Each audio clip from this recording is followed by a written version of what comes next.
मरियम की मां बिश बेगम की मौत ने ही जैसे पूरे घर में अंधेरा कर दिया, मगर मक्कार अनाबिया और इसकी मां समरीन बेगम को जरा भी रहम नहीं आया।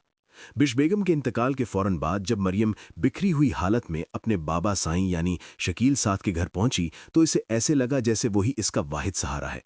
लेकिन उसे नहीं पता था कि उस पर अभी एक और कयामत टूटने वाली है। जैसे ही समरीन बेगम ने मरियम को देखा, उन्होंने उसे वहीं रुकने का हुक्म दिया और कहा कि मरियम, अब तुम इस घर में नहीं रह सकती। जल्दी से अपना सामान उठाओ और यहां से निकल जाओ। मरियम रोते हुए शकील साहब के कदमों में गिर गई और इल्तिजा करने लगी कि बाबा साईं, मुझे माफ़ कर दें। मुझे मेरी माँ मुझसे छीन गई है और अगर आप भी मुझसे यूं मुंह मोड़ लेंगे तो मैं कहाँ जाऊंगी। आपसे और इस घर से बहुत मोहब्बत करती हूँ। बाबा साईं, खुदा के लिए मुझे इस घर से अलग मत करें। मरियम ने दुहाइयां दी कि वो बेकसूर है, मगर अनाबिया और समरीन ने तो पहले ही शकील साहब के कानों में इतना जहर भर दिया था कि उनको मरियम की कोई भी दुहाइयां नजर नहीं आई। समरीन बेगम ने जरा भी देर नहीं की और मरियम का सारा सामान बाहर फेंकवा दिया। उन्होंने गार्ड से कहा कि इसका सामान बाहर फेंक दिया जाए और उसे धक्के देकर घर से बाहर निकाल दिया गया। अनाबिया खिड़की से खड़ी मरियम की ये जिल्लत देखकर मुस्कुरा रही थी और उसे ऐसे लग रहा था जैसे उसने कोई बहुत बड़ा मैदान जीत लिया हो, और वो सड़क पर उस मरियम को देखकर उसे सुकून मिल रहा था। मरियम बेचारी अकेली रोती हुई अपनी माँ की कब्र पर पहुंच गई और कुछ देर के बाद सुल्ताना बेगम वहां आ गईं और उन्होंने जब मरियम का पूछा तो समरीन बेगम ने बताया कि हमने उसको घर से निकाल दिया था। हम और जिल्लत और बेइज्जती बर्दाश्त नहीं कर सकते थे। सुल्ताना बेगम ने समरीन से कहा कि अभी तो उसकी माँ की वफात हुई है, अभी तो उसको तवज्जो की ज़रूरत थी।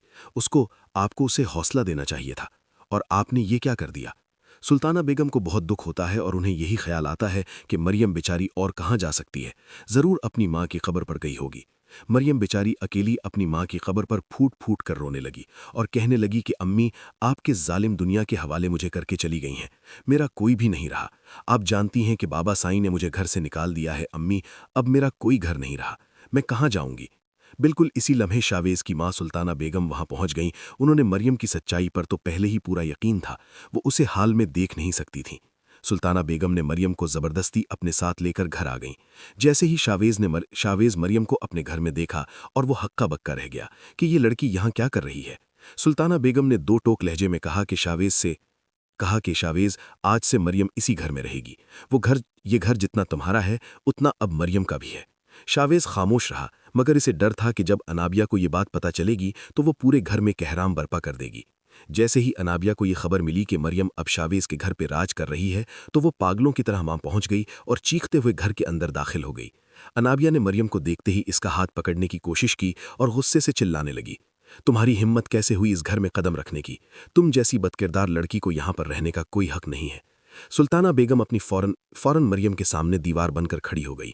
उन्होंने अनाबिया का हाथ पकड़कर इसे पीछे छटक दिया।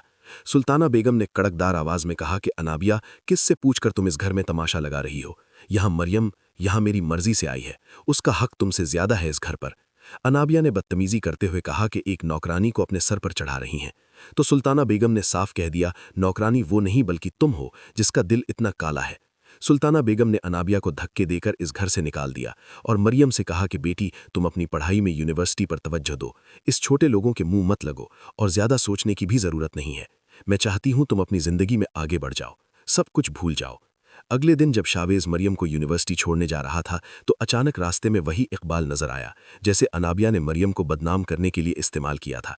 शावेज ने गाड़ी रोकी और झट से उस इकबाल को गिरेबान से पकड़ लिया।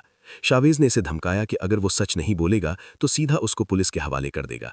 इकबाल शावेज का गुस्सा देखकर बुरी तरह घबरा गया और कहने लगा कि साहब जी, मुझे माफ़ कर दें, खुदा के लिए मुझे माफ़ कर दें। मैंने तो थोड़े से पैसों के लालच में आ गया था और ये सब कुछ किया था। मुझे सब कुछ अनाबिया ने करने को कहा था। शावेज इकबाल को घसीटता हुआ शकील साहब के घर ले गया। वहां अनाबिया ने वही अपना ड्रामा शुरू कर दिया, मगर इकबाल ने मोबाइल निकाला और सारे पैगामात रिकॉर्डिंग दिखाकर अनाबिया को सबके सामने एक्सपोज कर दिया। शकील साहब अपनी बेटी की ये मक्कारियां देखते हैं तो उनके पैरों तले से ज़मीन निकल जाती है। उन्हें एहसास होता है कि उन्होंने एक फरिश्ता जैसी लड़की पर शक किया। शकील साहब ने गुस्से में अनाबिया को एक ज़ोरदार थप्पड़ मारा और कहा कि अनाबिया, तुम इतनी गिरी हुई निकलोगी और तुमने अपने मकसद में पूरा करने के लिए तुमने बिनिश की जान ले ली। तुमने एक पल के लिए भी नहीं सोचा कि कितनी खिदमत की उसने सारी जिंदगी हमारी, और तुमने क्या किया। अनाबिया, मैं तुम्हें कभी माफ़ नहीं करूंगा।